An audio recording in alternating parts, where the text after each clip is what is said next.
Bonjour à tous et bienvenue dans ce nouveau vlog qu'on commence en fait ce mardi de cette semaine. Donc après avoir travaillé pendant la matinée, j'ai décidé de faire coconut et d'installer en fait un nouveau pot qu'une amie m'a offert. C'est un petit pot Frida Kahlo, je vous l'avais présenté sur Instagram. Et j'ai décidé de faire un petit coin du coup Frida avec mon bouquin offert par une copine sur Frida et les animaux, et puis voilà, d'autres petits éléments mexicains. Donc le petit pot il est là, il est vraiment très très beau, mais j'ai essayé de le suspendre, donc il faut que j'enlève la fougère asparagus. Vraiment, elle est trop magnifique. Donc pour la plante, j'ai choisi l'oxalis. Alors je sais, je vous avais fait un sondage sur Instagram et ma petite team potos m'avait bien encouragée dans ce sens. Mais en fait, le soir, mon mari a eu l'idée de mettre l'oxalis et c'est vrai que je trouvais que ça allait vraiment bien avec les couleurs de Frida. Et puis du coup, ce petit hôtel à Frida, dédié à Frida, je trouvais que ça allait bien en termes de couleurs. J'ai laissé d'ailleurs mon petit chat que ma copine Laurence, enfin son conjoint m'a fait à l'imprimante 3D puisque Frida adorait les animaux. Et alors là, j'ai un peu honte, regardez pas les racines, elles sont super grandes, il faut absolument que je remporte l'oxalis. Mais bon, je voulais l'installer pour voir ce que ça donnait, du coup, avant de penser même au rempotage. Et donc voilà, dans ce petit meuble casa, entre les barreaux en métal et les étagères en bois, il y avait un petit interstice, donc c'était vraiment facile à suspendre. Et en plus, le pot n'est pas très très lourd, donc même si on veut le mettre directement au mur, ça avait été possible. Donc je suis bien contente du résultat. Je trouve que c'est vraiment très très beau. Alors là, les oxalis sont fermés puisque c'était la fin de...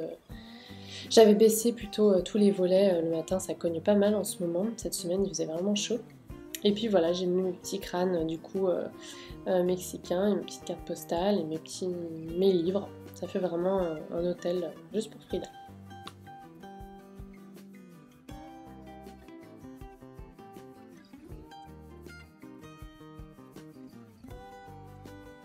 Et du coup, à la place de l'autre oxalis, j'ai mis un Potos Marble Queen que j'ai depuis un petit moment. Il est très clair, mais je l'aime bien. Et puis, je suis retournée au travail parce que j'ai encore des choses à faire.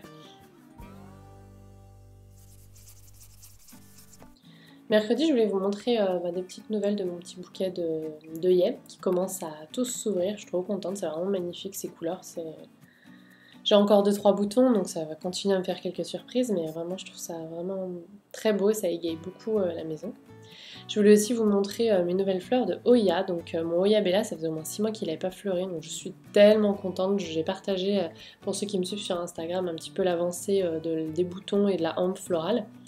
Et là, c'était enfin sorti, je me suis dit, je vous montrerai en vlog. J'avais une deuxième hampe florale qui était apparue là-haut, et en fait, elle a séché, elle est tombée avant que les fleurs ne s'ouvrent. Alors, je sais pas exactement pourquoi. Enfin, vous savez, moi, les ouillas, je fais un petit peu au feeling. Je voulais aussi vous montrer mon Red Flash qui s'ouvre enfin, enfin qui pousse bien et qui s'ouvre bientôt. D'ailleurs là, au moment où je fais l'enregistrement, il y a une feuille qui est presque quasiment ouverte.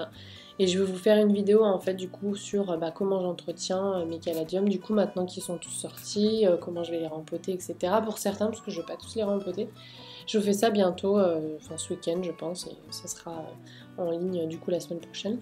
J'ai eu quelques fleurs d'ailleurs qui commencent à s'abîmer, et du coup je vous expliquerai un petit peu moi ce que je compte faire cette année du coup, avec les conseils que j'ai pu grappiller à droite à gauche.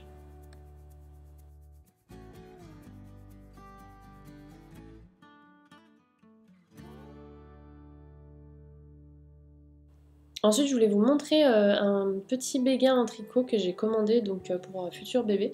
J'ai commandé ça en fait sur Etsy. J'ai trouvé une petite créatrice qui s'appelle Les Tricots d'Anaïs. Donc c'est une nana en France qui fait ça.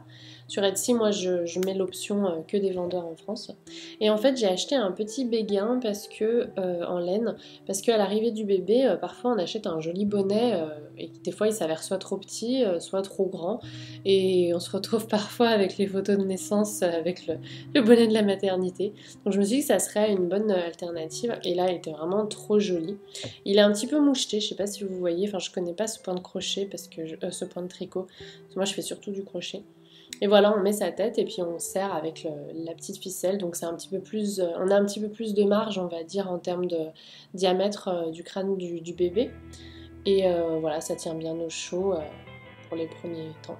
Et j'avais aussi deux petites langettes en bambou super douce dans ma commande avec un petit chat. Enfin voilà, j'étais vraiment bien contente de ma commande, donc je voulais partager ça avec vous. C'est une nana qui fait ça en France, donc s'il y en a que ça intéresse, je mettrai le lien. Ensuite, je voulais vous parler d'une petite recette, oui, alors donc ça. Une petite recette en fait que j'ai trouvé super sympa. En ce moment, je teste HelloFresh. Je sais pas si vous savez ce que c'est. Je vous mettrai en barre d'infos si ça vous intéresse. Mais grosso modo, on voit au choix pour la semaine plusieurs recettes toutes prêtes à faire. Et là, c'est une recette de conchiglie, donc ce sont des pâtes au pesto rosso et à la feta. Et donc c'est vraiment très simple. Donc si vous ne faites pas forcément HelloFresh, je me suis dit que ça pouvait être bien de vous partager la recette parce que j'avais trouvé que c'était vraiment délicieux. Il faut donc les fameuses conchiglie, donc ce sont les pâtes, qui sont en forme un petit peu d'escargot. Il vous faut de la mâche, du basilic frais, du pesto rouge, qui était d'ailleurs délicieux. Là je vous montre, en fait dans HelloFresh on vous donne tout en fait pour la recette, avec les bonnes proportions et tout. Oui, alors vous voyez que mon chat est très mal éduqué. Il a accès à tout, il n'a aucune restriction dans la maison, donc on travaille là-dessus bien sûr avant l'arrivée du bébé. Mais du coup la table, il va aussi pas. Donc moi en attendant là j'étais en train de rincer la mâche. Donc il vous faut aussi de la feta, des tomates, des poivrons rouges et de l'échalote. Et là du coup avec mon mari on s'est coupé de couper les tomates, l'échalote. En attendant on sait cuire simplement les pâtes. On découpe aussi le poivron rouge. Et en fait, l'échalote, la tomate et le poivron rouge vont passer en fait à la poêle pendant quelques minutes.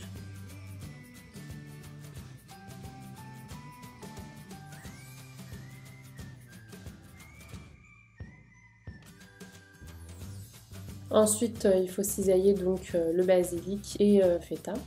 On rajoute le pesto rouge dans les pâtes qui sont avec aussi l'échalote, la tomate et le poivron rouge. Et ensuite on sert donc le basilic frais, la mâche fraîche et la feta en fraîche. C'est vraiment délicieux, donc je vais vous partager, c'est assez simple. Jeudi, petit atelier rempotage, donc j'ai décidé de rempoter mon Alocasia Red Dragon. Alors elle, je l'avais acheté, non, Pink Dragon, pardon. Alors elle, je l'avais acheté dans une petite boutique lyonnaise dans le quartier de la Presqu'île qui est l'œil végétal, je vous en parle souvent, j'aime bien. Et j'ai rempoté dans un pot en terracotta.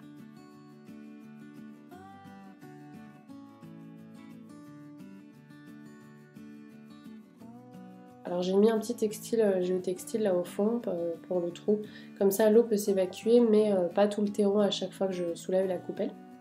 Ensuite je me suis refournie en perlite en fait chez Noé Bouture, d'ailleurs je vous ai filmé un haul bientôt. Dedans il y avait aussi de la perlite parce qu'on n'a pas encore attaqué, enfin on retourne pas dans les grands magasins donc c'est vrai que là c'était un bon système pour me dépanner. Avec du terreau universel, c'est même pas du terreau pour plantes vertes. Et donc mon Alocasia Pink Dragon avait bien besoin d'être rempoté, on voit bien son système racinaire bien à l'étroit. Après, il y a une chose dont Aurélia du podcast à Fleur de Peau parlait et j'ai remarqué aussi, les alocasias, je vous en parle souvent, elles n'aiment pas le changement. J'ai d'ailleurs une vidéo dédiée à toutes mes alocasias et à son entretien où j'explique qu'elles n'aiment pas trop le changement. Donc le rempotage, c'est pas un super moment. Donc là, vous remarquerez que j'ai pas du coup aéré les racines, j'ai laissé la mode telle quelle pour essayer de la frustrer ou de la choquer le moins possible. Et puis ensuite, voilà, j'ai mis le terreau tout autour pour compléter la motte. Mais d'habitude, j'aère pas mal les racines, j'enlève un certain nombre de... Enfin, une certaine quantité de terreau autour, mais là vraiment, je ne l'ai pas enquiquiné plus que ça. Je l'ai mise dans un pot en terracotta. Alors, plus de la perlite, vous allez me dire, ça va pas mal s'évacuer. Mais en fait, j'aimerais bien investir dans des petites oyas, au niveau de l'eau, je parlais. Et je pense que je vais faire ça très bientôt. Donc, je pense qu'elle ira pas trop mal durant l'été. En tout cas, c'est vraiment une plante magnifique que j'adore et donc j'étais contente de la rempoter dans un joli pot en argile. J'en profite aussi pour l'inspecter, bien sûr, vérifier s'il n'y a pas de nuisibles ou autre. C'est vraiment le moment. Aussi, quand vous douchez vos plantes, c'est bien le moment. Ensuite, j'ai checké un petit peu mes boutures, mon petit bouquet de pothos tout mélangé. Là, j'avais pas eu trop de succès. Les racines sont pas encore prêtes, mais ça fait que quelques jours. Sur le philoscandène non plus, ça commence mais c'est pas encore prêt. En revanche, pour mes petites boutures de Rhaphidophora tetrasperma et de Philodendron nican et aussi de pothos argenté, j'ai eu plus de succès, du coup je les ai mises de côté et puis on va On va les rempoter, enfin les mettre en terre plutôt ensemble. Mon mican, vous voyez, je vous en parle souvent, il est un petit peu dénudé, donc on va le refournir. Et là, c'est la bouture que je fais pour Isabelle, elle commence à prendre un petit peu au milieu. Je suis bien contente, il y a une nouvelle pousse. Ça, c'est mon pothos argenté, je vous en parle souvent, il est un petit peu dégarni au-dessus, donc je refournis au fur et à mesure. Donc on aura rempoté du coup mon Rhaphidophora tetrasperma, qui est une nouvelle plante que je fais pour une copine. Ma bouture de mican, puisque j'essaie de refournir un petit peu sa base, et mes boutures de pothos argenté pour pareil refournir la base.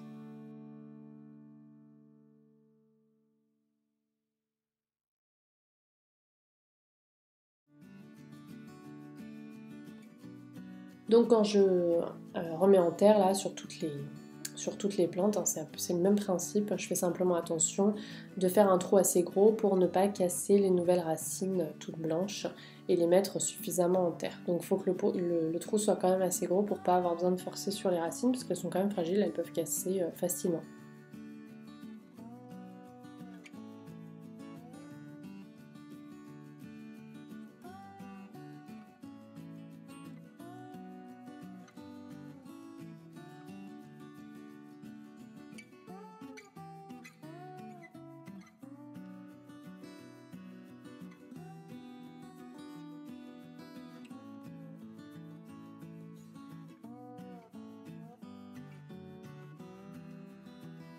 Ensuite, je passe à l'arrosage, puisque c'est l'occasion du coup de les doucher une bonne fois.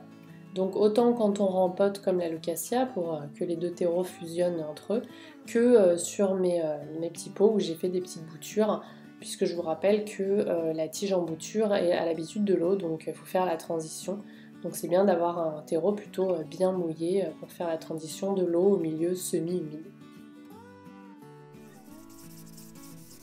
Coucou, alors aujourd'hui je voulais vous présenter une petite box que j'ai reçue d'une petite boîte en fait qu'une nana a créée et du coup forcément la sororité m'oblige à... Enfin m'oblige pas du tout, je suis bien contente de la soutenir et de vous présenter ça. Donc je les ai reçus gratuitement, hein, même si voilà, je peux payer pour en parler, mais voilà, je voulais trop vous montrer ça. Donc en fait ça s'appelle Wim Création et du coup, trop chou, elle m'a mis des petites boucles d'oreilles. C'est une nana en fait qui est à la base, je vais pas dire de bêtises, j'ai lu dans sa petite lettre, bijoutière de formation et qui a fait des petits bijoux végétaux, mais pas que, vous allez voir. Là par exemple, elle a pris des petites pensées en fait qui viennent de son jardin et elle les a mises dans une résine et montées sur de l'argent, donc je trouve ça vraiment très très joli. Sur la boutique il y a plein de petits bijoux comme ça, mais pas que, parce que pour la fête des mères elle a fait aussi une box de rosa. Donc dans la box il y a un savon, il sent bon, saponifié à froid, exfoliant hydratant, donc super joli, avec voilà tous les petits ingrédients. Donc ça c'est dans la box Fête des Mères Rosa. Il y a aussi dans la box des petites pastilles effervescentes pour le bain, donc pareil à la rose. Et aussi au sel de rose de l'Himalaya. Donc j'ai trouvé que c'était vraiment une jolie idée. Et il y a aussi dedans une bougie. Alors je me souviens plus laquelle c'est. Ah bah c'est celle-là de bougie. Parce qu'elle est aussi à la rose. Donc ça c'est dans la box Fête des mères ou Fête des futures mamans, c'est ce qu'elle m'a dit, c'est gentil.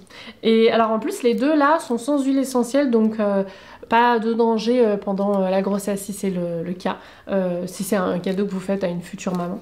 Donc je trouvais que c'était vraiment un super cadeau, donc c'est vraiment des beaux produits quoi. Et donc en plus elle m'a glissé voilà les petites boucles d'oreilles et une petite bougie en plus, parce qu'elle fait en fait sur le site, vous verrez, je vous mettrai en barre d'infos et sur son compte Instagram, elle fait aussi des petites bougies comme ça elle. Donc elle c'est à la lavande. Ça sent bon, trop chaud, petit mot. Bah je te remercie beaucoup Maureen, je vous mettrai tout en barre d'infos de toute façon. Bah voilà, pour mes petits produits Wim Création. Vendredi c'est aussi le jour où j'ai découvert que les cochenilles étaient de retour sur mon aglaonema. Et bah du coup voilà, il y en a de partout, je vais vous montrer. Donc je vais aller traiter tout ça, les enlever, ensuite traiter avec un petit peu de savon noir. Et si j'ai je sais plus s'il me reste de mon spray anti-nuisible. Mais voilà, en tout cas si vous voulez plus d'infos là-dessus, j'ai une vidéo dédiée à le combat contre les nuisibles. Et moi bah, je vous laisse et je vous dis à très bientôt.